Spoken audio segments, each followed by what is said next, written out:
So Luke, we are closing in on Sunday's message on tithing.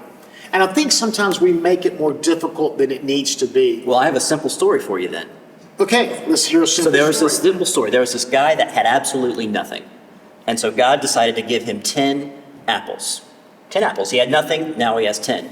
And God gave him some instructions. He said, okay, so with these first 3, I want you to feed yourself. With the next 3, I want you to trade that in for shelter. And then the next 3, I want you to trade those in for clothing. Now 3 plus 3 plus 3, that's 9. There's how many left? There's one left. Very simple. And with that last one, God said, I want you to be generous with this. I want you to give this one away. And so the guy, he trusted and he obeyed God and he ate 3 apples. He was happy. He traded it in for a little bit of shelter. He traded the next 3 for some clothing. He was clothed, he was fed, he was sheltered, and he had one last apple to give away.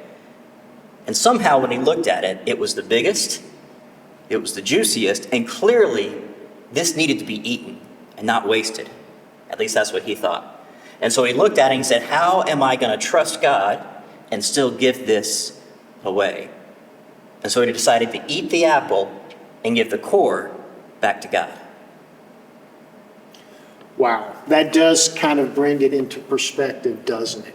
God has been so generous and gracious to us. And it really is always just one dime on the dollar that God says to give back to him, no matter how many dollars it is that he blesses us with. Yeah.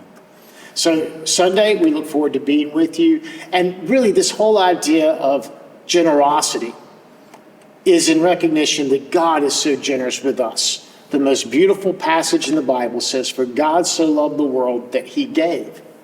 When we're givers, we are emulating our Father in heaven. I look forward to seeing you on Sunday. Come prayed up, come ready to respond.